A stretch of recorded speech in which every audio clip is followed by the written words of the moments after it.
Welcome, students, to the topic of the confounding Nixon presidency and its aftermath.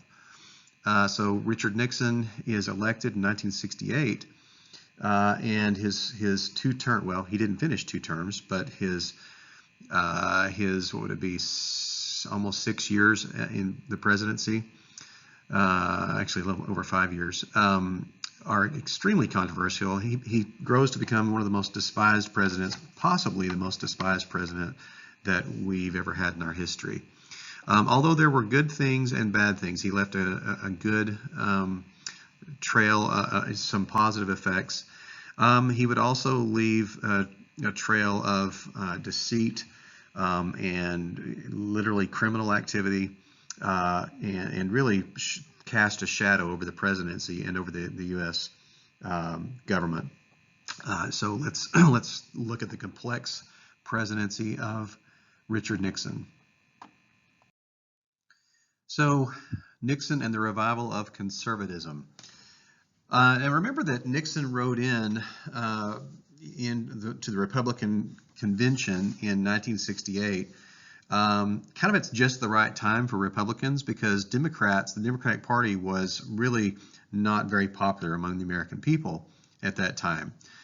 And one of those reasons was because many Americans, of a certain ilk of the Americans, really saw the Democrats as having unleashed this sort of beast of liberalism, right?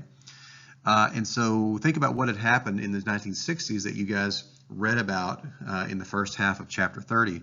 So first of all, Black Power, that actually goes before this chapter 30, but Black Power had really caused lots of changes and really scared a lot of white Americans with kind of this defiance. And you see there, this is a picture actually of the 1968 Olympics. And I can't remember his name, I'm sorry, but and this is the first and third place finishers in the 100-meter dash. As the national anthem was being played, they put a black glove on and raised a black fist. And they looked it down. They refused to look at the American flag as it was being raised, as this show of sort of shame for what had happened to African Americans throughout American history. This kind of attitude really shook sort of to the core Americans who sort of felt a lot of threat from this kind of show and demonstration. So Black Power made a lot of Americans uncomfortable. And then you guys remember that the demonstrations against the Vietnam War. Remember, this is the older Americans are really sort of repulsed and shocked by this rejection of patriotism as they saw it, right? Many older Americans in the 1960s were all for the Vietnam War because they believed we needed to put a strong defense against communism and so forth. And so they really were repulsed by these young people who refused to do their part and support this war against sort of the survival of democracy in the world, right, as they saw it. You also had this the women's liberation movement. Here you have a picture of women actually literally burning their bras in a demonstration. This happened actually several places across the country. Bras were seen as this kind of this sort of symbol of male control, right? Because it was sort of the sexualization of women's breast for men's benefit, right? So again, this idea of women's liberation was very threatening to the status quo in America, right? And you also had this renewed or this new vigor of people who are homosexual, who actually are now, because they have been inspired by this all of these sort of rights movements. And you guys read about the Stonewall riots. Which is seen as this kind of first explosion of repressed, like, homosexuals actually wanting to be allowed to be themselves, right? Again, very threatening to the status quo in America. And then finally, you had sort of the biggest insult to sort of these status quo Americans who had come out of the war, World War II. and had sort of stabilized society in the 50s and made America the greatest country in the world in terms of prosperity and stability and so forth. And now all these young people are rejecting all these values that the older Americans had worked so hard for. So you have a picture of a hippie who literally is topless in Woodstock, and she has probably a joint in her hand because drug use through hippies, with hippies and the counterculture, and all those ways that they completely rejected the stability that had been built in America. Again, all this was seen as this kind of this sort of spitting at, right, the older Americans who had sort of established this wonderful country. And so there was this resentment that was building. And all that really results in this conservative backlash. And Richard Nixon calls these people who are not actively demonstrating and who are not out shouting at each other, right? He calls the older Americans, you know, those who are 30, 35 years old plus, white, the silent majority. And he's sort of right about that, right? They are a lot more quiet, and they are the majority of Americans in the 1960s. And so he really capitalizes on that and is able to win that first election in 1968 when he appeals to the idea to return to law and order, to sort of reduce the amount of change that's happening in those kinds of ways. All right. Now, the silent majority will get a little less silent as Nixon actually goes on. And this is actually a parade led by hard hat workers in New York City in 1971. And you see, love it or leave it, kind of the sentiment of this silent majority who begin to become more kind of reactionary to those who are trying to change and shake up society so much. A really good symbol of that older generation, the silent majority, is Archie Bunker. Now, Archie Bunker was the main character in a TV show that ran from, I believe, 1969 to 1975 or something like that.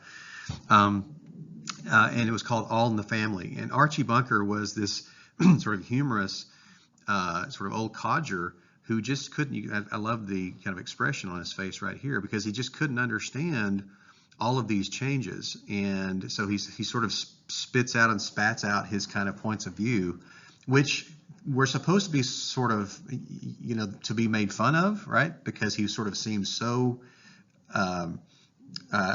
so kind of extreme in his anti-change. But in a way, a lot of Americans really resonated, or Archie Bunker really resonated with that silent majority who are feeling a little bit outraged at this pace of change and this sort of rejection of all the things that they have worked so hard to set up in America, right? Okay, so let's talk a little bit about Nixon himself.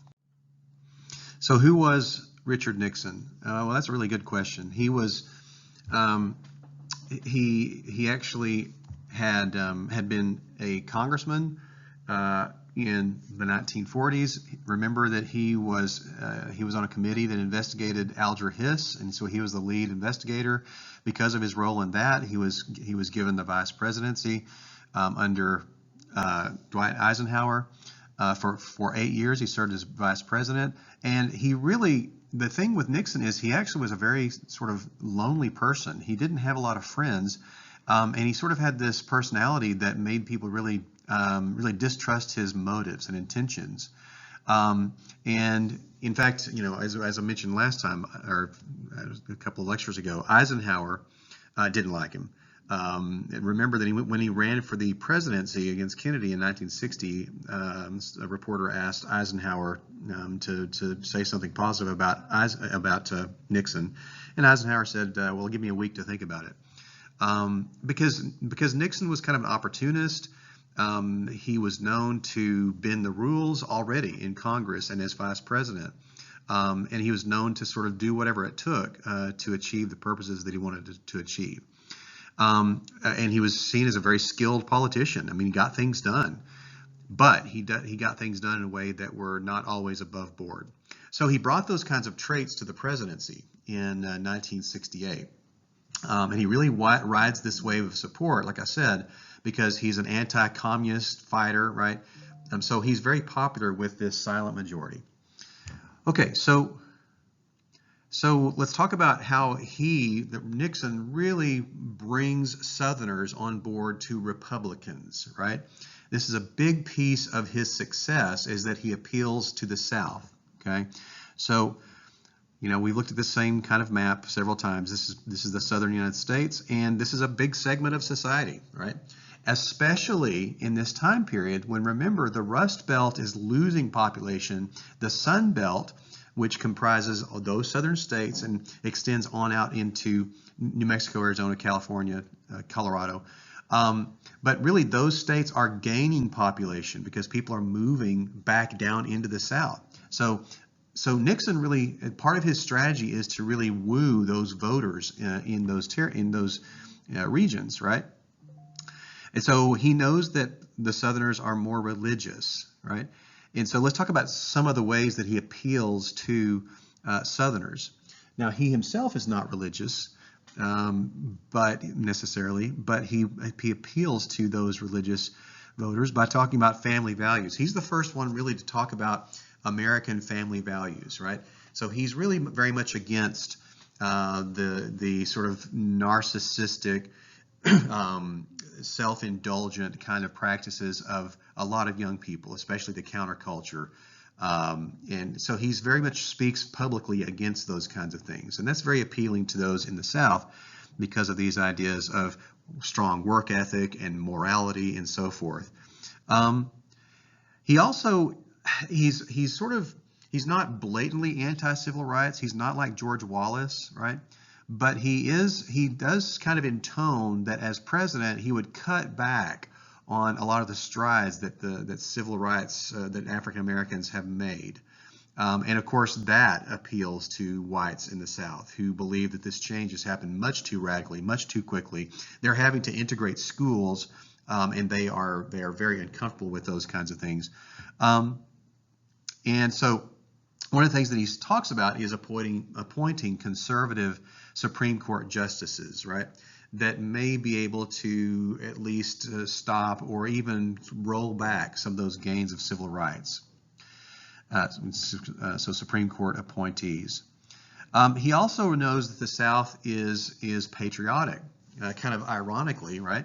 The South really sort of goes from being, anti-union. Remember the Civil War? They wanted to secede, and there's still a lot of states' rights feeling in the South. But at the same time, they're also becoming more and more patriotic, which sort of the flashover happens during the First and Second World War, as a lot of Southerners really were quick to join the army and to sort of fight for democracy worldwide, right? So they are very patriotic. So Nixon really, one of the things he does to appeal to the Southerners is he promises, look, we do need to get it out of Vietnam. He acknowledges that. We can't really win it the way we want to win it, but we can do it with honor. So in his election in '68, he does use the word peace, the phrase peace with honor. He's somehow going to extract America, but keep the honor of patriotism and keep America proud of itself, right? So that appeals to Southerners. And then finally, he really wants to legitimate state power, right? And so his whole domestic agenda he calls the new federalism, right? And this is an important piece, so don't skip over this, okay? So the new federalism for Nixon is going to be, okay, we, the federal government, want to empower states with federal money to do things that we are sort of directing or in a way requesting that you do, right?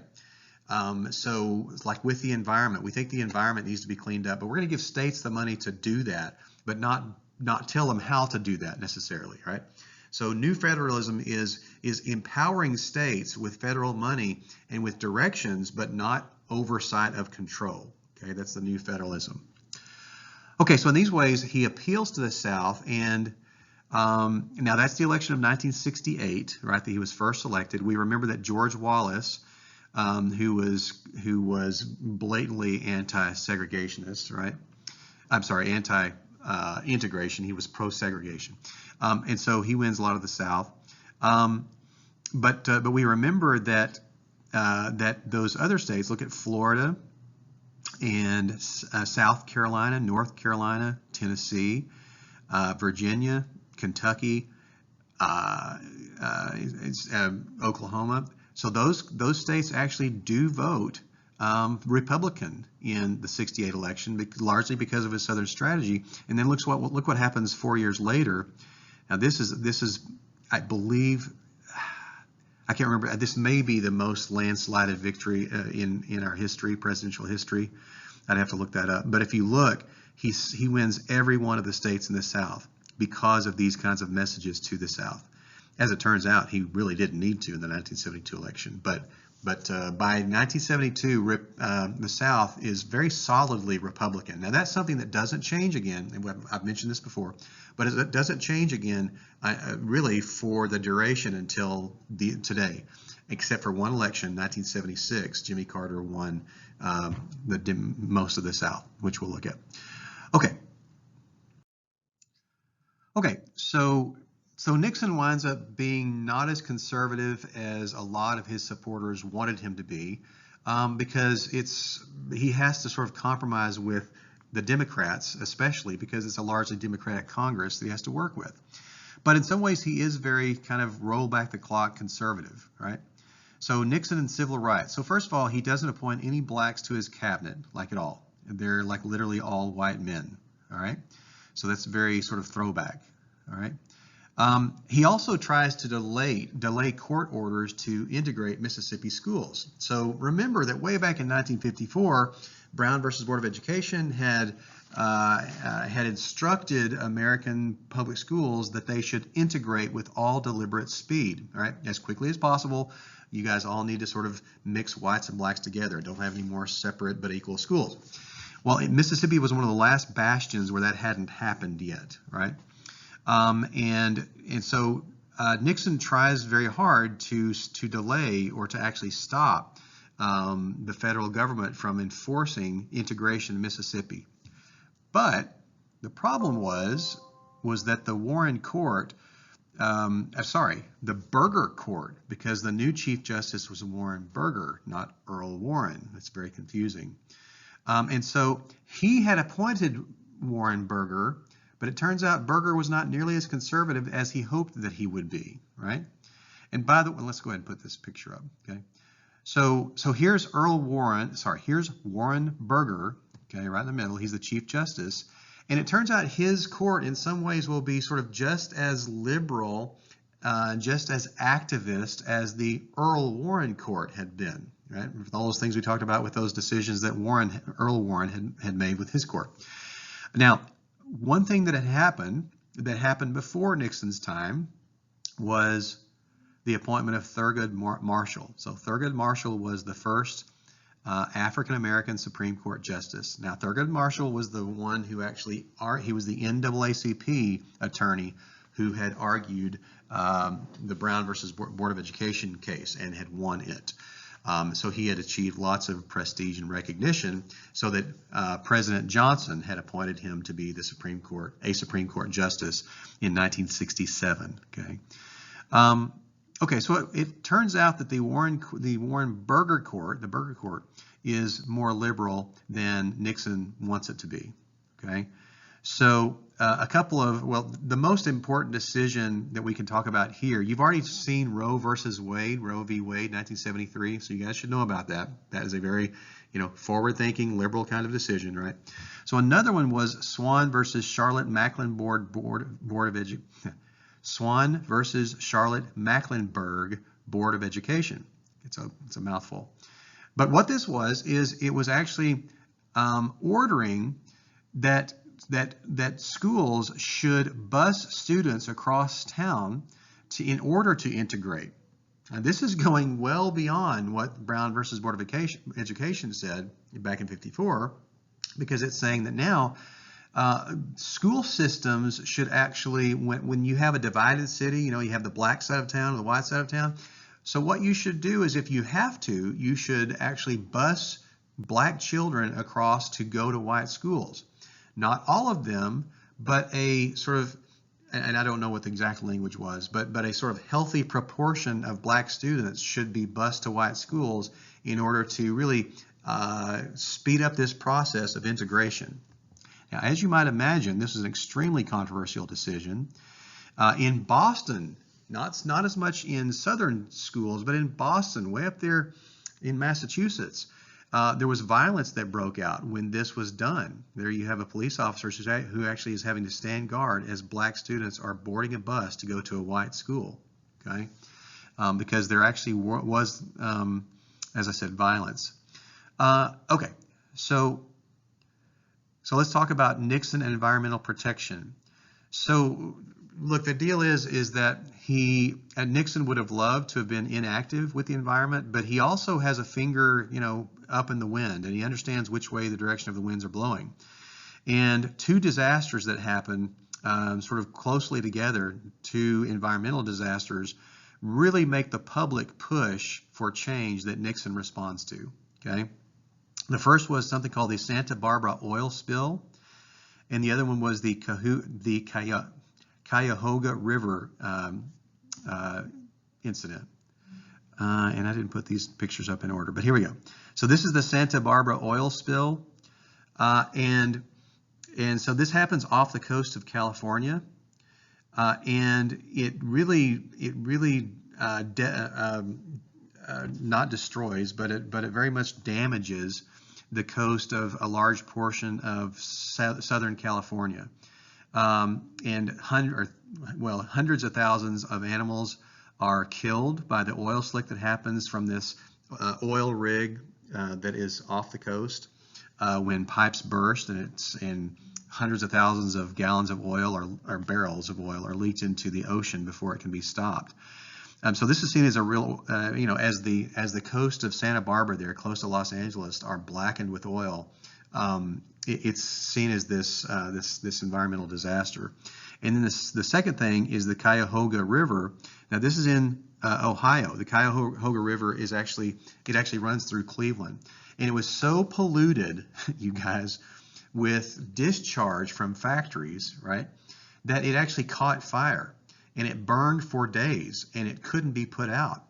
I mean, you had fire departments like throwing water, spraying water on it. It couldn't be, because there was so much toxic sort of oil and so forth in the river being dumped by factories in Cleveland that it couldn't be put out. And so this really caused the public, both of these things caused the public to really cry out for a government agency to keep watch, to make sure that regulations were in place and enforced, right? And so Nixon actually, by executive order, this is sort of to his credit, he responds with something called the Environmental Protection Agency, which is still a thing today, right? And it passes in 1970, I believe. And it's there to actually regulate certain in various laws, environmental laws that are passed by the federal government. And it's actually given the power to fine companies who refuse to regulate and make their factories and so forth more environmentally friendly. Okay, so it's still a powerful agency today. In fact, I think I saw that it actually was allotted $70 billion. I'm sorry, not 70 billion, $700 million to enforce the rules and regulations last year. Okay.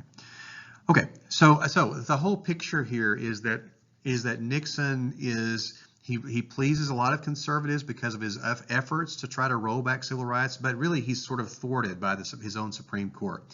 And then public opinion is so much sort of on the side of environmentalism that he's sort of, again, he's much more of a politician than he is a ideologue, right? So he's much more sort of changeable, and so he says, look, let's do this, okay? And one more thing I wanted to say, to throw in here, was that because of these two disasters, you might know of something called Earth Day. I don't have any illustrations, but Earth Day was actually started in 1970 as a way to sort of celebrate the environment, and we still have Earth Day. I believe it's April the 22nd, 23rd. It just occurred a few days ago, actually. So we still celebrate that even today, 51 years later. Okay, now Nixon and kind of the economy that happens. So let's talk about stagflation. This is something that happens in the early 70s during the latter part of his first term. Stagflation means that high unemployment combined with a high inflation rate. Now, this had never before happened, right? You have this sort of double whammy on Americans when unemployment rate starts to rise up to it goes from around 3% to a double to about 6% by the end of Nixon's first term. And you also have a high inflation rate. So people are losing their jobs, and at the same time, the price of goods is escalating as well. So it makes it very difficult on a lot of Americans to really get by, right? And this actually was seen as something that really couldn't happen so much, right? So here you have stagflation. Really pay attention to the blue there. Okay? Unemployment goes up and inflation goes up. And it was a very difficult kind of riddle to solve. How do you stop this? So the causes of stagflation were largely because of Lyndon B. Johnson. Remember that he had passed, or he had pushed Congress to pass his Great Society, which cost billions of dollars, and the Vietnam War, which cost almost $1 trillion to fight it over the course of time. And so because of that, that caused an increase in the money supply. Because a natural kind of response to needing more money is to actually supply more money by the Fed.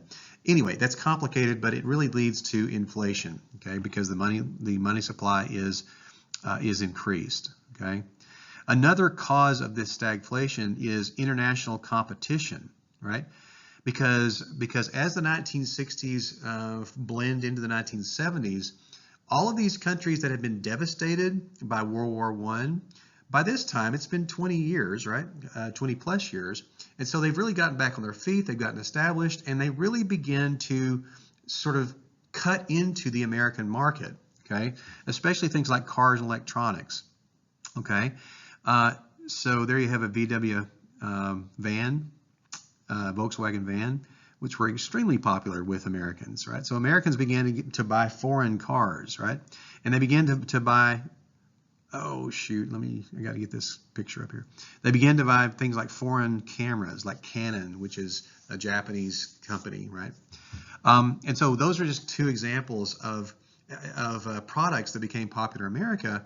So those workers who worked for car companies in America, or Kodak, camera company and so forth, began to really lose a part of their market, and so layoffs occurred, and that's only two examples. So you have high unemployment, you have high inflation, and then also another cause is the oil shortages of the 1970s. And so when you have oil shortages, and we'll talk about why in a second, but when you have oil shortages, that means that of course, price of oil and gas then, right, which is made from oil, is going to increase as well. So why was there an oil shortage in the early 1970s? So let's talk about the oil crisis, which is what that situation comes to be called in the 1970s. It really is because, almost exclusively, because of an embargo by something called OPEC. Okay, OPEC stands for Organization of Petroleum Exporting Countries. And if you look at the map, you can see all of those countries that are colored were part of OPEC by 1973. And so, so there was an embargo. Now, the deal is that Americans had, during the early part of the century, Americans had been the primary producers of oil really in the world. That's why John Rockefeller became so rich, right? Or one of the reasons. But oil was discovered under the sands of a lot of Middle Eastern countries, and so they had so much oil that they could produce it more cheaply.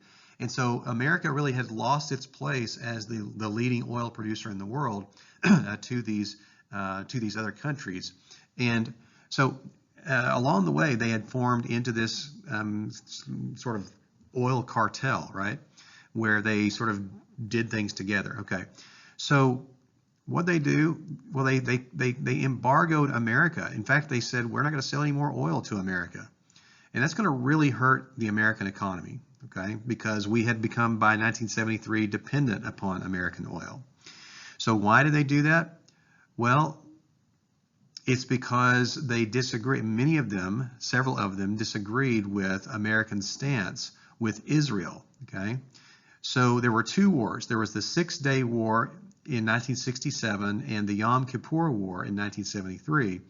And both of these two wars were between Israel and neighboring countries.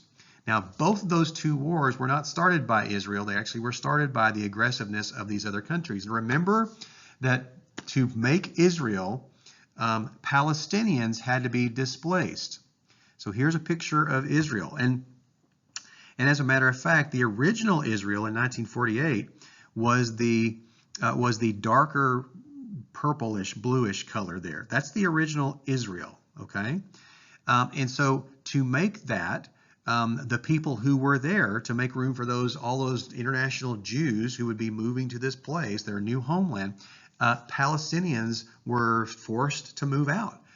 Those Palestinians were of Arabic origin, right? And they were Muslim. And so in sort of this show of unity, other Muslim nations, really around the world, but especially in the Middle East, are really hate the fact that Israel has come in and moved out all those Palestinians. So since 1948, that has been really a sore spot in international relations, is this continual feud between those who back the Palestinians, right, the Middle Eastern countries mainly, and other Muslim countries, and those who back the right of Israel to exist, which is America and more Western European nations, okay?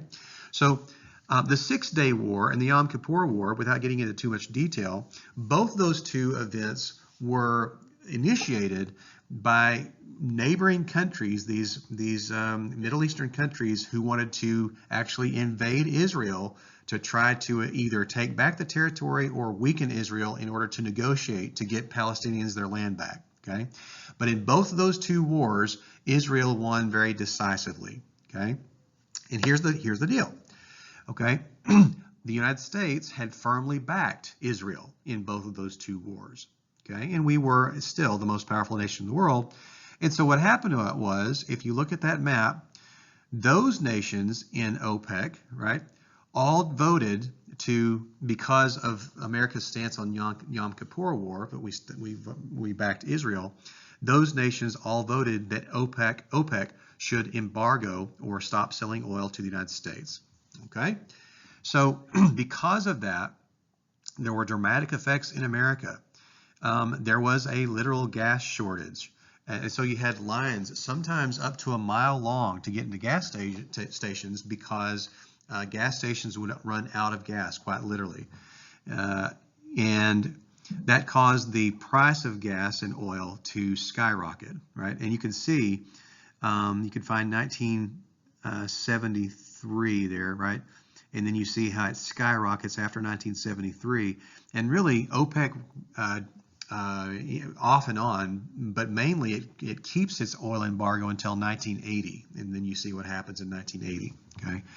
So this really causes, again, it really feeds the inflation factor, because think about it, everything that has to be delivered to stores, right, products that have to be delivered have to use gas to get there.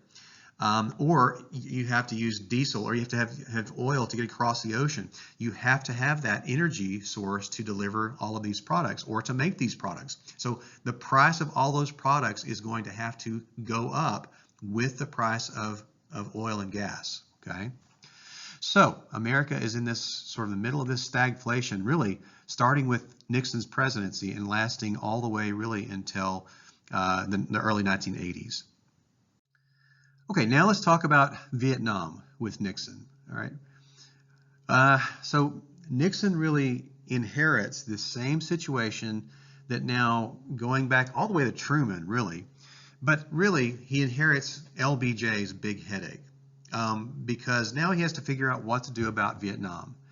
And remember that he has really promised this idea of peace with honor. And now he's got to somehow work out this way that America can quit the war, because he understands very early in his presidency, he actually confided to aides, we can't win this war. Much like LBJ had, right? There's no way to win this war. How do you win this war without doing a full out? We've talked about this. Okay, so how do we get out? But then how do we preserve American kind of dignity and honor and world leadership and self-perception and all those things? How do we do that?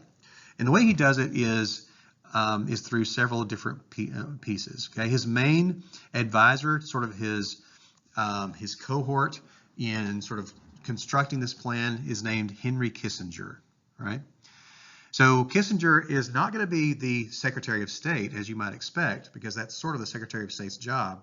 He's going to be the main advisor on foreign matters to Nixon. Okay, and so he's really going to be the sort of go-to guy with constructing this kind of policy. All right. So what happens is that early in his presidency, America begins to have peace talks with North Vietnam and the Viet Cong, and they meet in Paris, and they try to sort of cobble out a way to end this war peaceably that would sort of benefit both sides, right? So American aims were this. American aims were that South Vietnam would be left alone, right? That North Vietnam would have to withdraw their forces, that the Viet Cong could no longer attack governments in South Vietnam, right? So basically, the American war aims were to contain communism, exactly the way it had started, right? Way back with Truman, okay? Meanwhile, the North Vietnam aims were to, in these talks, were to maintain a military presence so the Viet Cong could exist, could legally exist, and even to have a North Vietnamese army present in South Vietnam. Now, the North Vietnamese at the table, the negotiation table, said, look, we won't try to take over the government. We just want to have a presence in South Vietnam. And of course, to the Americans, that was intolerable, right? So there were these irreconcilable differences between the two sides. And that's why Nixon could not bring an end to this thing, right? Because he couldn't bring himself to say, okay, you know what, you communists just go ahead and take over now, right? And so what he does is he constructs this kind of idea. He and Kissinger formulate this idea of Vietnamization. Okay, so the idea of Vietnamization is that American soldiers would train American, leaders and these generals and corporals and so forth would really have these training sessions to train the South Vietnamese how to defend themselves against communism. And then as that happened, America could then slowly withdraw as the South Vietnamese got more and more used to defending themselves against, the Viet Cong and the North Vietnamese army. Then the Americans could slowly withdraw. Okay, that's the idea.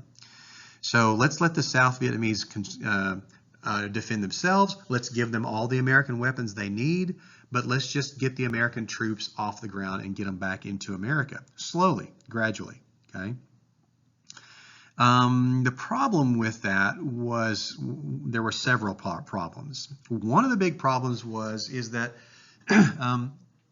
many, if not the majority of South Vietnamese were either indifferent to it. I mean, they just wanted to be left alone, right, and have their little farms and raise their rice, or they were sympathetic to the communist side because they had never liked the French, and Diem had been a pro-French president. Now he had been assassinated, but now the Americans were there, and the Americans were running everything. So why would these Vietnamese want to fight for that? None of that was appealing. What was appealing to most Vietnamese was that North and South Vietnam would be reunited and become one country again. And as long as they're raising their rice and doing their thing, these peasants didn't really care if they were communist or democratic or what. So that's why you have this political cartoon where these American soldiers are trying to instruct this South Vietnamese troop, and he's just not really hearing it because he's not really that interested in it. Okay, so really from the beginning, this quote Vietnamization really was not going to work. All right. Okay. Another piece of the Nixon dealing with Vietnam was he did something that was actually much more fair. Remember, he's a politician, and so he was listening to the public, all right? And one of the complaints that war demonstrators had, and actually more and more congressmen had, was this is an unequal war. Way too many people who are underprivileged are going to fight, and especially African Americans. There was a disproportionate number of African Americans going to the war, and that's because you could get a deferment. If you were in college for 4 years, you could get what was called a deferment, which meant you didn't have to be drafted until you were finished with your 4 years of college. Well, obviously, those who were part of the lower classes couldn't afford college. So it was much more fought by poor people who were drafted than by those who of the middle and upper classes. And a lot of those people in the lower classes were African Americans, right? So what Nixon did is he actually instituted a draft lottery system. So literally what would happen is they wouldn't even use names for the draft board, local draft boards, to choose who to go fight, right? Because you might have bias there. You might have someone who had a more African American sounding name, and that person was chosen first to go fight. So instead, what Nixon said is let's just have their birthdays, okay, and have 366 numbers put into literally as ping pong numbers and be sort of drawn out. And so if that was your birthday, then it's your time to go. So that made it much more fair and equitable, right, for people to be selected to go to Vietnam. And so that was something that actually he should get credit for doing. Okay, something else that Nixon does is he really escalates bombing of North Vietnam. Because look, he's trying to negotiate, he and Kissinger are trying to negotiate with the North Vietnamese, and he needs to show them that Americans are going to hurt them, right, until they can relinquish their aims, right? And so what Nixon does is he begins to really just really bomb North Vietnam sort of mercilessly, right? In fact, more bombs were dropped on North Vietnam than were dropped and Cambodia than were dropped by Americans during World War II, if you can even sort of get that over your, through your head. It really doesn't do much to influence the North Vietnamese. They are bitterly committed to winning this war. Okay, something that happens is that Nixon begins to bomb Cambodia. Why does he bomb Cambodia? Because he doesn't like that supply line. Remember the Ho Chi Minh Trail, if you look at that map, is this trail in which weapons are being transferred and transported to the Viet Cong. And so he's trying to get Cambodia to shut down the trail. He's also trying to bomb the trail itself and bomb these troops of North Vietnamese that are bringing these weapons to the Viet Cong. And so it's a secret bombing because he knows that won't be very popular with a lot of Americans, and so he keeps it a secret actually for over a year. He also decides in 1970 to invade Cambodia. So he's going to escalate the war, right, by taking American troops and invading Cambodia, right? He's doing that again to try to stop this supply line because, and if you think about it, it actually makes some sense. Before the Americans are going to leave, he's trying to give the South Vietnamese the best chance that they could have to defend themselves. To do that, he's trying to stop that delivery of weapons and ammunition, especially to the Viet Cong, okay, in South Vietnam, right?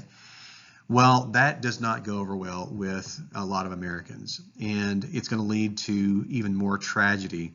When Americans found out that he had both been secretly bombing Cambodia for 14 months, and now he has ordered the war to expand into another country, not just Vietnam. Now it goes over into Cambodia, right? So the Vietnam nightmare darkens in the 70s.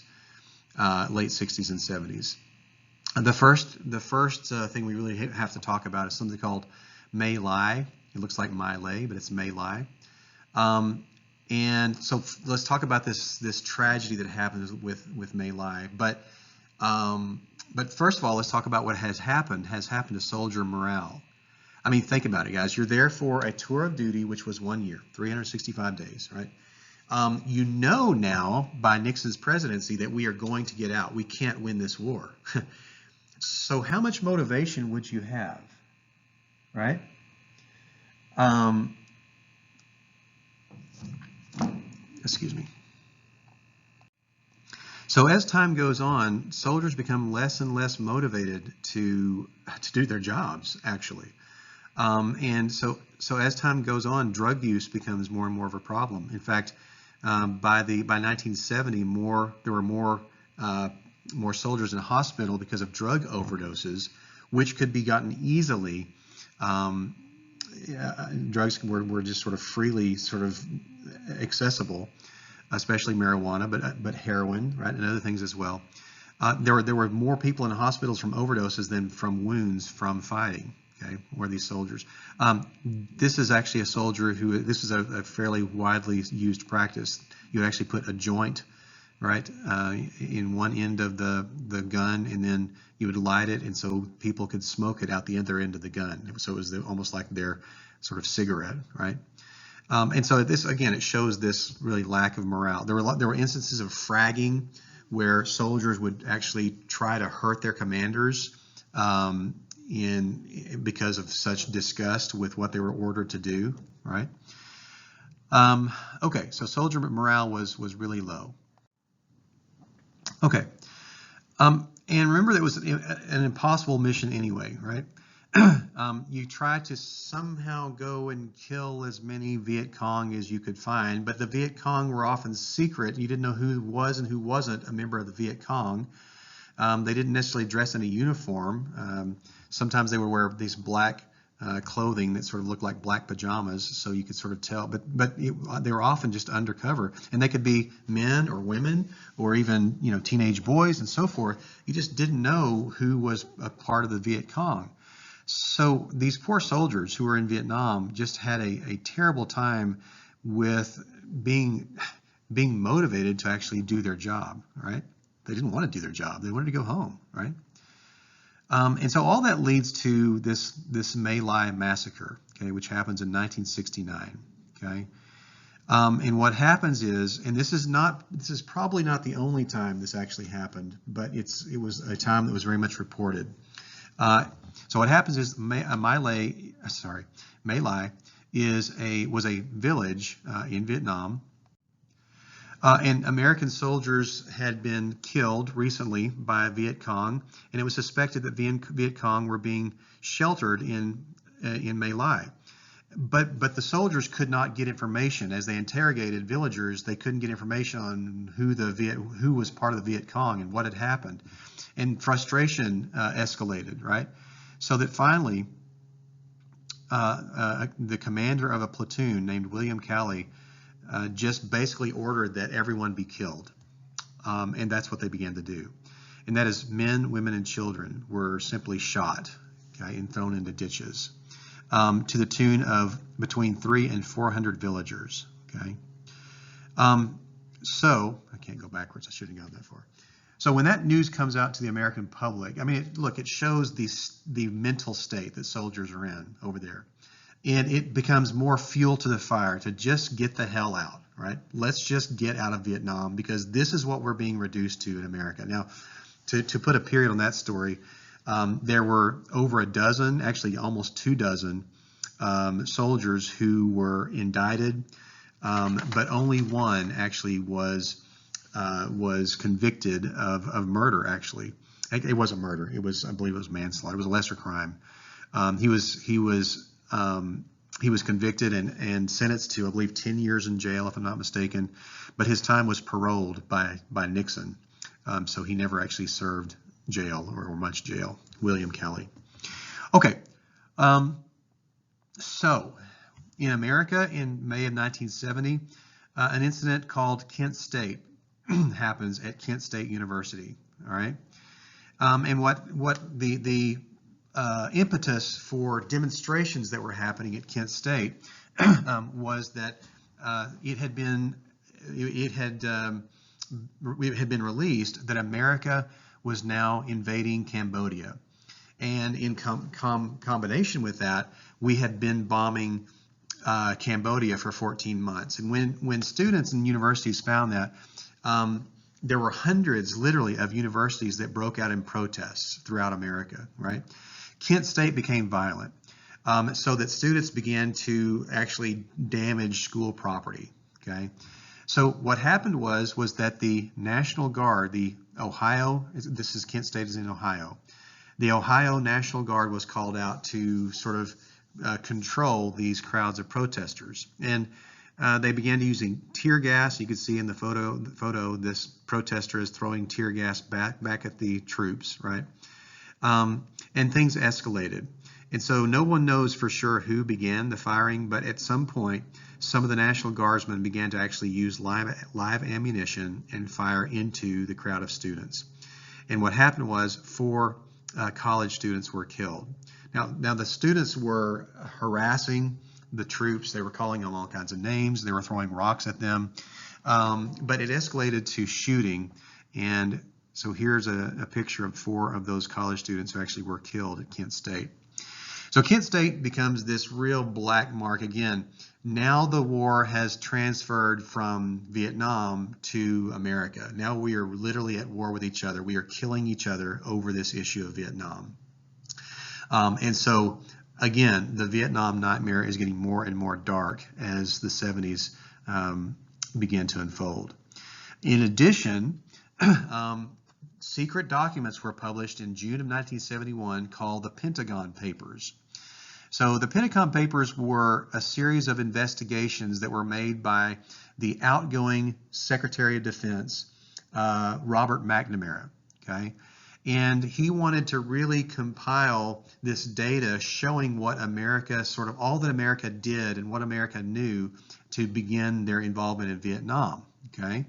And what happened was that, and all this stuff, all this information was only through 1965. So the last 5-6 years weren't there. But what it really shows is that LBJ, Lyndon B. Johnson, actually knew that he wanted to go to war with Vietnam. He actually wanted to find a reason, to find an excuse, because he believed that he could quickly crush the North Vietnamese with American might and sort of end this whole Vietnam question. And so he actually manipulated facts. And so the whole Tonkin Gulf incident was something that really was almost like manufactured. And so he just used that really to go to war in Vietnam. It also shows other kinds of serious misleading of the public. That America, even in 1965, many American military leaders questioned that America could actually win that war, but that stuff was never published and never made known until 1971. The man who actually released or leaked, they said, the Pentagon Papers was a man named Daniel Ellsberg. Okay, and Ellsberg actually gave the Pentagon Papers to the New York Times, which published those papers. Published a lot of those documents, or at least what was in the documents, which really outraged Americans. Now, Nixon tried to suppress Ellsberg. Here's part of Nixon's kind of personality. He tries to keep those documents from being published because he believes that will sort of compromise the leverage in America to make peace with Vietnam. But the Supreme Court rules that actually the American public has a right to know what's in the Pentagon Papers. And so they were released. And so Americans, again, are more and more shocked by the American government's behavior with with Vietnam. Okay. Incidentally, again, Nixon tries to literally punish Daniel Ellsberg. He actually has people break into Daniel Ellsberg's psychologist office at night to try to find papers that will discredit Daniel Ellsberg and sort of prove that he's crazy, right? That's Nixon. Okay, so let's talk about the bitter end of the Vietnam War, okay? So 3.5 years pass of Nixon's presidency, and finally, Henry Kissinger announces that peace is at hand, okay? He says, we've been negotiating with the North Vietnamese, and we really think we are close. Well, look at the timing there. That's October of 1972. The election is early November of 1972. Really, this is largely political. He wants to help win the election for Nixon by saying that we're close to having peace with Vietnam. Okay. In reality, negotiations had broken off, and so to get the Vietnamese back, the North Vietnamese back to the table, Nixon escalated bombing of North Vietnam. It's called the Christmas bombings because it happened in December of 1972. So tons and tons of American bombs were rained down on Hanoi, which was the capital of North Vietnam, and other major North Vietnamese cities. And to some extent it worked because the actual treaty that ended the war was called the Paris Peace Accords, okay, signed in Paris, okay, and it had happened in January of 1973. So yes, the North Vietnamese, the South Vietnamese, the Viet Cong, and the Americans all met together to hammer out this treaty that would end the war, okay? And there they are. There's Kissinger close to us, and there are North Vietnamese on the other side signing the documents. So let's talk about what are the stipulations of the Paris Peace Accords, all right? So the first thing, of course, is that there would be total U.S. troop withdrawal. The Americans would get everybody out, okay? Secondly, the U.S. would get its POWs back. So almost 1,000 POWs, prisoners of war, had been held by North Vietnam. One of those was John McCain, who will become actually a famous senator. He only died a couple of years ago, actually. Another stipulation is that they never released this idea. The North Vietnamese never abandoned this idea, and it becomes part of the Paris Peace Accord, is that 150,000 North Vietnamese and Viet Cong troops would get to stay in South Vietnam, which is crazy if you think about it, right? So you're going to have really kind of the enemy who are armed, who are now stationed in the country, right? However, the communist forces agreed they would not attack the South Vietnamese government. So they were just going to hang out and be there, but they wouldn't attack the South Vietnamese government. Yeah. Okay. And then if they did violate that treaty, if there was an attack on the South Vietnamese government, then the U.S. would then return and would come back and resume the fighting. To which I've put, yeah, right. Everyone knew that this is a big smokescreen. Everyone at the table. The South Vietnamese hoped that it would somehow, by some miracle, work, but everyone knew that it really wouldn't work for long. Okay, so it was really sort of this peace with honor thing. There wasn't much honor to it, honestly, right? It was an attempt to sort of salvage your sort of dignity and your honor, but America really didn't. Okay. So after the Americans had withdrawn, after the American troops had come home, after the POWs had been released, in early 1975, the North Vietnamese indeed do invade South Vietnam. They do begin to attack the South Vietnamese government. The South Vietnamese government appeals to the Americans. They say, hey, look, remember the treaty? You guys said you would come back if they're attacking. Well, they're attacking. And here's what happens. President Ford at that time, it's no longer Nixon by 1975, we'll talk about that, but President Ford said, we're not going to come back, so no. And Congress actually officially passes this resolution that the Americans will not return to Vietnam. So what happens, of course, is that the capital of South Vietnam, Saigon, falls in April of 1975 because the Americans are not there to guard and to keep it from happening. This is a picture of the top of the U.S. Embassy in South Vietnam, and they are literally trying to get as many people who are loyalists out of Vietnam as they can with one well, it wasn't one helicopter, but it was a series of helicopters that were flying back and forth between the U.S. Embassy in Saigon and aircraft carriers in the ocean, off the coast of South Vietnam. But there clearly was not enough helicopters to get everyone out who wanted to get out, because it would be hundreds of thousands of people, right? And the North Vietnamese were closing in on the embassy as this was happening, so you only had a limited amount of time. In a very famous picture, this is a U.S. official at the embassy who literally is punching a South Vietnamese loyalist. He's someone who has worked in the embassy, but a U.S. official is punching him to keep him off the helicopter so that the helicopter could literally take off. This is the end of the Vietnam War. This very, very sorry, disgraceful, humiliating, and in fact tragic ending of the South Vietnam War, of the Vietnam War. Okay. So while Nixon's domestic policy was a little spotty, although he was a politician and he was a pragmatist, and so he he had his finger in the air and sort of checked the political climate on things like environmental protection and so forth. And with Vietnam, he was not very popular with the way he handled the ending of the war, because really he delays the war really 4 years longer than it had to be delayed. I mean, really, in 1969, he could have basically done the same thing that would happen in 1973, with 20,000 less American lives being killed, by the way.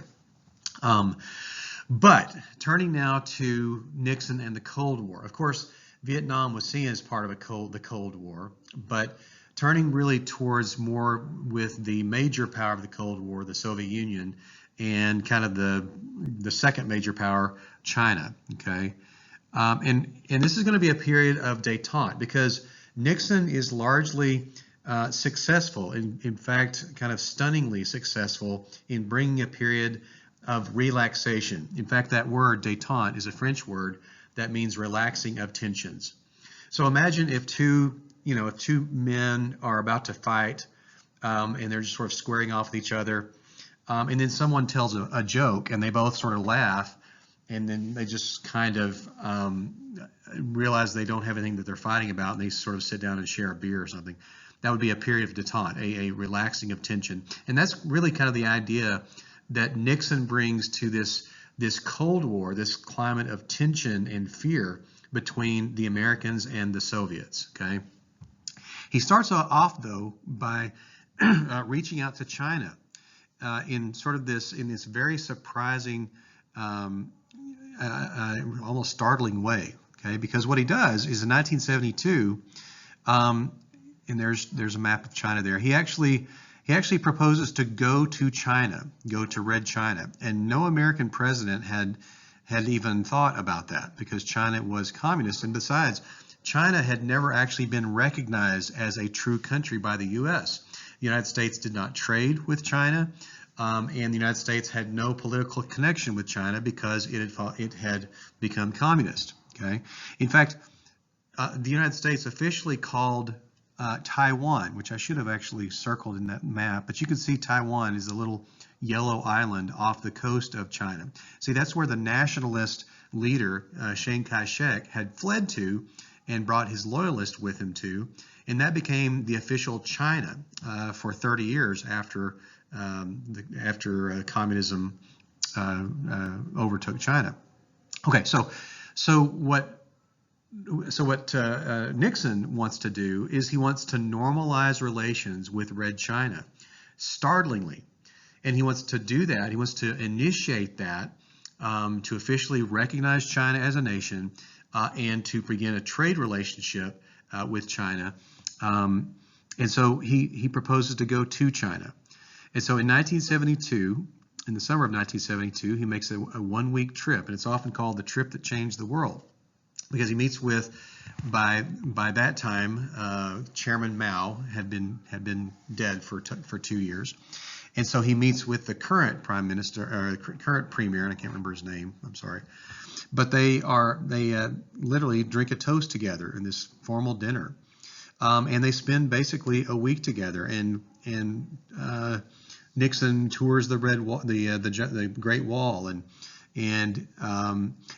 they talk together, and they really begin, and Nixon promises that he will work towards official recognition of China. So this is an interesting kind of twist, right? Now, just to let you know, official recognition actually happens by Congress. Okay, Congress actually gives official recognition to China in 1979. So it took 7 years, but Nixon actually initiated all this. So the question really is why, right? Why did Nixon really turn? I mean, think about this. Nixon was the old Red Warrior. I mean, he really was an anti-commie. You know, he went after Alger Hiss, and he was always tough on communism under Eisenhower, right? So why this sudden change to want to sort of warm up to communism? Well, there's a couple of reasons. Because he was very wily. Nixon, he was always 2 or 3 steps ahead of whoever he was dealing with. And so a real back reason why Nixon pursued this relationship with China is he wanted to isolate Vietnam. So Vietnam had been getting a lot of their weapons and financial support from China for years, most of the Vietnam conflict, as a matter of fact. Well, this is a way that he could he's hoping that he will bring Vietnam to the negotiating table, right, by cutting off Red China from Vietnam. And so it's kind of a brilliant move, because it was part of why North Vietnam came back to the negotiation table in January of 1973. So it actually really kind of worked, although the end result was not really different than it would have been, right? It became communist anyway. And the other reason is he's really trying to force the Soviet Union to make inroads with the United States as well, okay? Because Nixon, again, he's a pragmatist, and he really does he and Kissinger both have this different worldview. They're a little bit different than the presidents since Truman. So Truman, Eisenhower, Kennedy, and Johnson had all seen this very black and white world of communist, non-communist. Well, Nixon was a little different. And in fact, it's called the Nixon Doctrine. I didn't write it down here. But the Nixon doctrine was, okay, we will not go anywhere and bear any burden, as JFK said, right? We actually are going to be very smart as to how we oppose communism. And in fact, we are going to actually work with communists when it's in both of our interests, right? So if we can sell wheat to the Soviets, right, and if we can buy some of their products, oil, right, then let's do that, right? So he's very much a pragmatist. And so he's trying to sort of put pressure on the Soviets now to also make inroads in relationship with America by first going to China. And it actually works, because the Soviet Union also warms up to the idea of visiting with Nixon. And so Nixon then, several months later, still in later 1972, he actually makes another trip over to Moscow. So he's the first U.S. president to ever visit the Soviet Union. And he does the same kind of, toasts and sort of backslapping and laughter with the Soviet premier, who is Leonid Brezhnev at this time, okay? Khrushchev is gone, and Brezhnev is there, and so they really are able to release and relax a lot of that tension, this détente, right? And one of the visible kind of symbols of that is an agreement that they begin the process of working out, which is significant. It's called the Strategic Arms Limitation Treaty, or SALT I. This is the first version. There'll be a SALT II when Jimmy Carter becomes president. But this is really a way to try to limit the amount. Well, let me put the picture up here. There we go. This is a way to try to at least limit or begin to put the brakes on this nuclear proliferation, right? Because what the SALT talks were about was to try to put a cap on the number of missiles that could be carried by ICBMs, okay, these intercontinental ballistic missiles, the missiles that carry nuclear weapons from one continent to another, from the United States to Russia, or the Soviet Union back to the United States. So it's this attempt to begin to make agreements on limiting weapons, right? That's significant. And Nixon is really sort of the only president that could have done that because he had already been a commie fighter. Everyone sort of saw him as this sort of hard-boiled, hardline, anti-communist, and yet now he's making inroads, and both the Chinese and the Soviets are taking it very, very seriously, right? So we have to give lots of credit to Nixon for beginning this era of relaxed tension, and because of that, the 1970s is really a time. It's almost like this vacation from the Cold War, right? Because we really do normalize relations with those two countries in a way that we hadn't since they became communist. Okay, so that is the significance of détente. Okay, the last major topic we have to discuss is really the event, the development that really ends up defining Nixon in his presidency and his legacy really much more than any other event in his career and probably his life, right?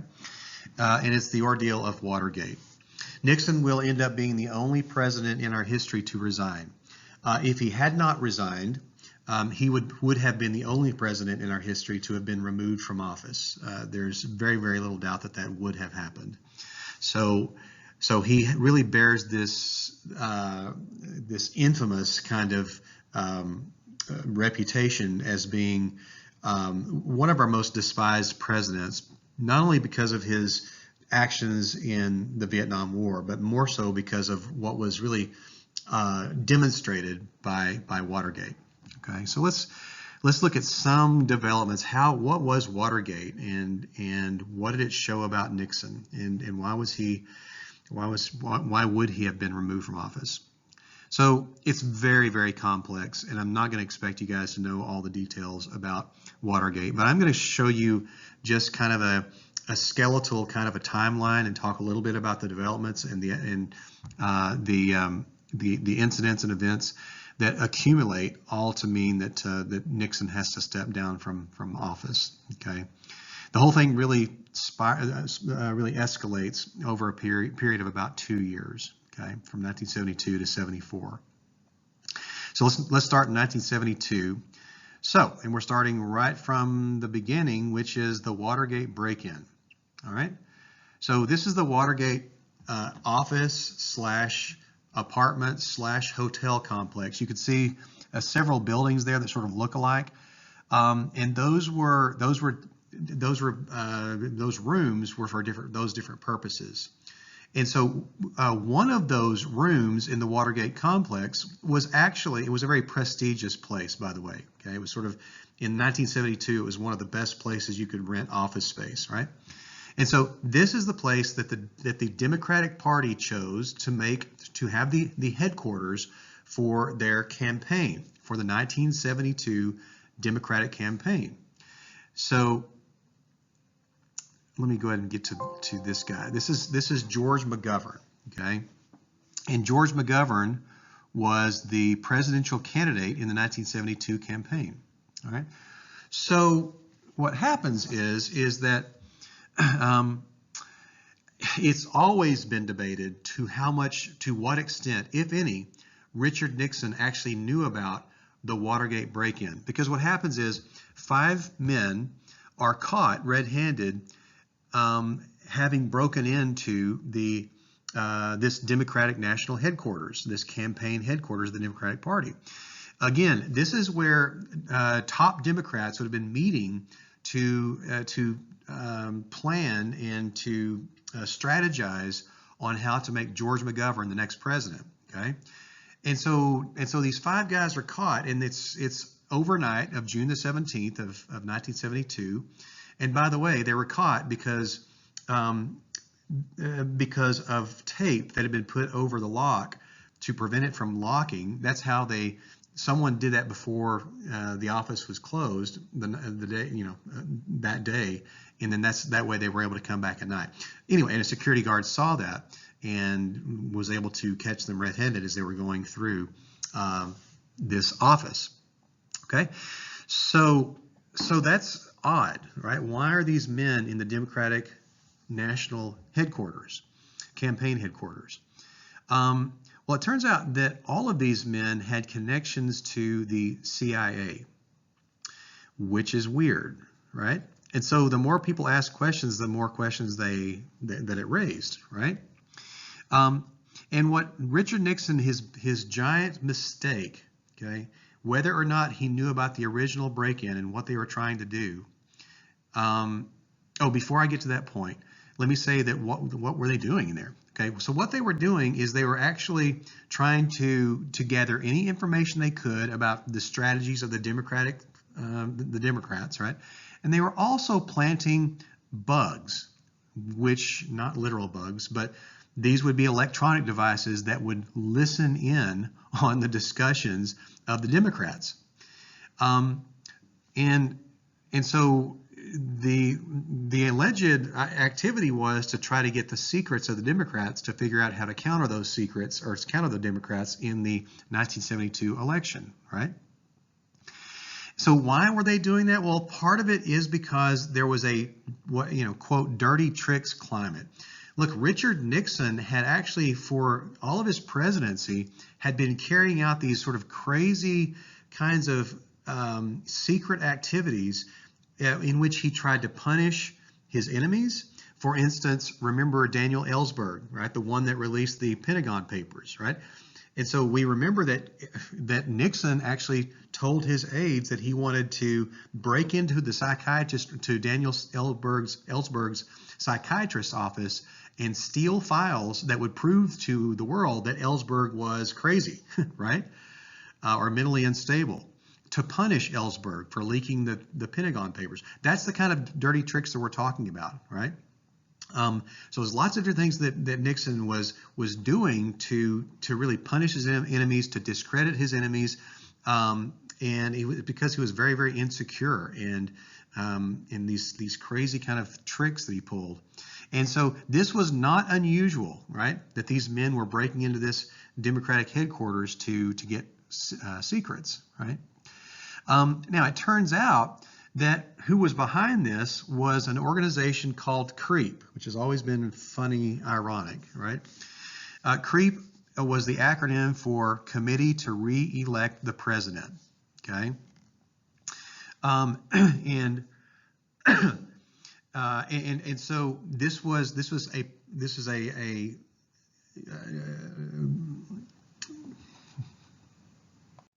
I'm sorry, I'm sort of blanked out. This is sort of a para-government kind of organization, right? It was not part of the government. It was actually a private organization that was there to collect money, to gather money, sort of like a super PAC is today, in order to provide money for Richard Nixon to use to campaign, okay? Committee to Re-elect the President. So that's actually the organization that actually was paying these men to go in and bug the Democratic National Headquarters, okay? Again, no one knows for sure to this day how much Richard Nixon knew about that, or sort of sponsored that, or was it something that CREEP did completely on their own, okay? It's not something that anybody has ever actually indulged. But his mistake was that on the next day, when Nixon finds out about these guys being caught, he tells his aides to cover up the break-in's true purpose. So he understands what they were there for. He understands that they have been caught actually placing bugs here and there. He understands that the implication is that he is going to be blamed whether or not he actually was behind it. And so he begins to try to cover up, meaning he tries to stop investigators from investigating. He tries to mislead people who are trying to figure out more information, right? Because he doesn't want them to find out, or he doesn't want them to at least suspect that he was the one that sort of masterminded this break-in to get campaign secrets, okay? Now, there's one of his aides. There were several aides to the president. That's a man named John Ehrlichman, okay, to his left. And he's going to be sort of one of the loyal sort of henchmen for Nixon. And what Ehrlichman and a guy named Haldeman and other people do is they are told by Nixon to take money and to pay these men, these burglars, hush money. They're initially told to pay these men $350,000 apiece, so that they would, at their trial, they would confess that they were simply trying to break in to steal money. They were trying to break in to sort of see what secrets they could gain, but not to actually communicate that information back to the Republican Party. It was all a little bit farcical, right? And so, well, let me just keep going here. So in January, when the trial of those burglars is actually held, people are paying attention, right? And they tell the story. Most of them say, well, all of them actually say, no, we just decided to do it on our own. We thought it would be a kind of a fun idea, just sort of listening to what they were saying in there, right? We also were after money because, by the way, they had lots and lots of money in their wallets as a cover-up, right? To say that they had stolen it from the headquarters, from a money bag in there, right? Okay, so of course they had been paid off by Nixon's men, okay? But the trial really raises questions, and it doesn't go away, okay? And they're convicted of burglary and sentenced to small, jail time, right? So what happens is in March of 1973, the Senate begins to have hearings to investigate what's this whole water thing. Why were they really there? It's because they want to uncover more information, okay? And so there is the Senate investigation, the Senate investigative committee, right? Who's trying to sort of get to the bottom of this. The man with his the older gentleman with his hand to his mouth. His name is Sam Ervin, and he was the lead sort of investigator on what's exactly happening. He was a senator actually from South Carolina who wants to understand what's this all about. And it's these Senate investigations that really start to uncover very damning kinds of secrets on Nixon. Okay. Meanwhile, Nixon orders the CIA to keep the FBI from investigating any further. See, the FBI is called in on this because we need to figure out kind of all of the ties that are going into this whole deal. So what's happening here? Nixon tries to get the CIA, in fact, he orders the CIA, this secret spy organization, to really tell the FBI that this is a top secret. If you investigate any further, it's national security, and we can't breach national security, so you need to back off and not investigate, right? So Nixon orders the CIA to tell that to the FBI, right? All this comes out a little later, all right? Meanwhile, two reporters are investigating all of this stuff, and they're publishing to the, I put his picture in there a little early. So right here, these two investigators, Woodward and Bernstein, okay, their names are Bob Woodward and I can't remember his first name, something Bernstein. Bernstein's on the left and Woodward's on the right, okay, and so what they do is as they uncover more and more information, they are publishing these stories in the Washington Post. Now, guys, the Washington Post is probably the most well-respected newspaper in America, perhaps beside or alongside the New York Times and the Wall Street Journal. Before Woodward and Bernstein, it was really a sort of a podunk newspaper that people didn't pay attention to. Those two reporters put the Washington Post on the map because they kept asking questions and they kept publishing what they found out, okay? There's an excellent movie called All the President's Men that's very, very, very good about Woodward and Bernstein, okay? And so they're part of the investigation. So the journalism, we talked about muckrakers, 75 years before this. So these two modern muckrakers are trying to figure out what's behind this whole Watergate break-in and what do we know, what do we not know. So the guy that's on the bottom there is named John Dean. And the real turning point of the investigation with the Senate committee was when John Dean, who was the White House counsel, so he's the lead lawyer for Nixon's presidency, right? And all presidents have a lawyer, right? And so what he does is he admits that Nixon actually did try to cover up Watergate, okay? Which, of course, Nixon denies fervently, right? That's not true. It's his word against mine, right? But it's really, really troubling to the Senate committee when John Dean says, you know what, yes, Nixon, my boss Nixon, tried to cover up this Watergate thing. Okay. So going on, a month later, after John Dean sort of, launches this bombshell that Nixon was trying to cover up and has been doing these things to try to stop investigations and so forth, and even maybe provided hush money to try to pay off these defendants, right, and these burglars. In the next month, the Senate committee hears evidence that secretly Nixon has been taping conversations in the White House since midway through his presidency. Okay, and it becomes clear that he actually has these White House tapes, and he does that so that he can listen back to conversations and review and sort of listen to see what different visitors to the White House said, so he can sort of make copies of those transcripts and so forth, right? And so people didn't know that he was doing that, and nobody knew that they were being taped, by the way.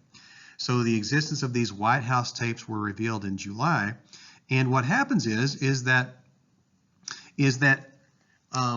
Nixon himself has appointed, before we get to this next topic, Nixon himself has appointed an independent investigator. His name was Archibald Cox. And this independent investigator, as he's looking into Watergate, he's finding more and more evidence that Nixon might be guilty. And so Archibald Cox, the guy that Nixon has appointed to be the independent investigator, right? He says, well, Mr. Nixon, you need to provide me with those White House tapes. To which Nixon says, no, I'm not going to do that. If I do that, it would actually, it might threaten national security, because there are things on those White House tapes that don't need to be shared outside the White House because they involve matters of national security. Well, Archibald Cox doesn't relent. I need those tapes, and he actually tries to get a court order for Nixon to give him those tapes. When that happens, Nixon orders that Archibald Cox be fired, right? I mean, Nixon makes one mistake after another. The more he does, the more he looks guilty. Okay, it's called the Saturday Night Massacre, because he orders actually his subordinates to fire Archibald Cox, and they refuse. And so they actually refuse, and they resign. Okay, so you see a headline there. Nixon discharges Cox for defiance. Richardson and Ruckelhaus are out. Those two men resign because they refuse to fire Cox. Okay, and he abolishes the Watergate task force, the Watergate investigation, this independent group of men who are supposed to get to the bottom of Watergate, because he knows he's guilty, right? And so he's looking guilty. It's called the Saturday Night Massacre, when those people were fired from their jobs. Okay, so the more that goes on, the more Nixon is looking like a desperately guilty man. All right, and he was. All right, 1974 comes along, and in the United States versus Nixon, Nixon is actually forced by the U.S. Supreme Court by a ruling. Oh shoot, I did it again. But if you look at that headline over there, by a ruling of 8-0, one of the justices was not there. They rule that Nixon must turn over the White House tapes. Okay, and when he does that, when he actually finally does turn over those tapes, it's sort of comical, because there are long stretches of those tapes, of those recordings, especially the ones that would have been around the time when he tried to cover up Watergate, where the tape was obviously erased. There is one section that's 18 minutes long that's continually erased, which would have been the time that he was telling Ehrlichman and Haldeman and his other, kind of hatchet men to go cover up Watergate. But there's still enough that investigators hear that he didn't erase that are still incriminating, right? Because there are other parts, even outside of that day, where Nixon really tells people what to do in order to cover up the Watergate investigation. So on July the 29th, 3 articles of impeachment are passed by the House Judiciary Committee. So impeachment proceedings are begun. And By this time, Nixon sort of knows that his goose is cooked. He knows that he's guilty. He knows that everyone knows he's guilty. And because of that, on August the 9th, Nixon becomes the first president in our history to resign. Okay. And this is that weird picture of Nixon leaving the White House. He was flown away with the White House helicopter. You may have seen Donald Trump board the same helicopters many times in his presidency. But he's actually flown to an Air Force base and flies out to California, and he retires in California.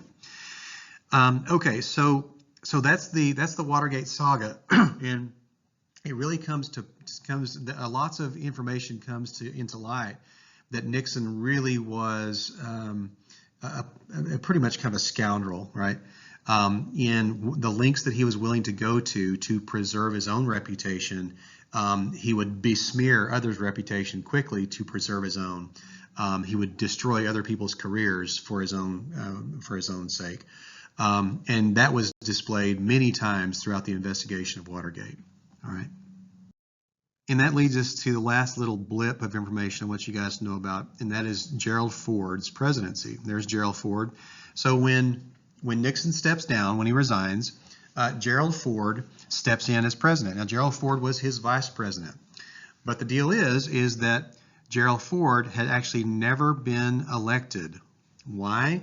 Because Nixon's real his first vice president, whose name was Spiro Agnew, had actually been indicted on criminal charges, criminal bribery charges actually, and he had to resign in 1973. And so Gerald Ford, who was a senator, was the man who Nixon replaced Spiro Agnew with. So an interesting fact about Gerald Ford is he is our only unelected president. He was never elected as a vice president. We've had a handful of people who have stepped in as vice president when the president was assassinated or died, but we never had one until this moment that had never been elected to be vice president. So he remains our only unelected president. So from 1974 until 1977, Gerald Ford is the nation's president.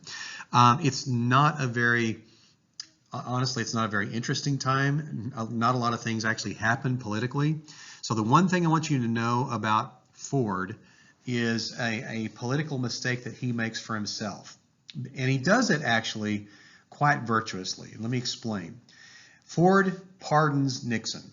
We know that that's one of the strange kind of powers that the president has, according to the Constitution, is that he can pardon whomever he chooses. Well, one of his first acts as president, after he's sworn in, is to turn around and say, so no matter what Richard Nixon is guilty of, I proactively, sort of preemptively pardon him in the future. So there's no reason even to bring charges against Nixon. And that was incredibly unpopular, right? Because people were seething at Richard Nixon. They wanted to see him in jail because he did break the law. Okay, obstruction of justice is actually a law that you break, and that's what he did. Okay, but the reason why Ford did it, a lot of people accused Ford of doing that because they sort of saw it as another corrupt bargain, right? Remember when Henry Clay back in 1824 became the Secretary of State for John Quincy Adams because they said that he got the House of Representatives to vote for John Quincy Adams, and so that was, Adams was scratching Clay's back because Clay did him a favor. So the same kind of idea is here, where people suggest that Gerald Ford is simply returning the favor for making him vice president by pardoning him. The truth, though, is this, and I respect Ford for this, because the truth is that Gerald Ford saw another year or two of America sort of being rent apart in a very public trial. And he wanted America to get done with sort of the nightmare of Watergate. Okay, America was ready to move on. And so he did that, and he said that. He did that really more for the sake of America and its future and its self-perception and its ability to sort of move on past this. Look, we've already lost our first war. We've seen the most degraded president in our history sort of spiral out of control. It's time to move on. right? Well, as a result of that, Gerald Ford is going to lose the next election. He does run for the presidency as a Republican, and he loses to Jimmy Carter in 1976. Okay, so we will start our next discussion with Carter's election in 1976. So that's the confounding presidency of Nixon. Very much a sort of a convoluted kind of a public figure who did have great success in some ways, particularly in relating to the Soviet Union and China in a time where that was completely unexpected, bringing a time of relative peace in the 70s. But then you have the bad part of Richard Nixon, which is his mishandling of the war, and even way more so the situation in Watergate. Okay, that's it for now. See you guys next time.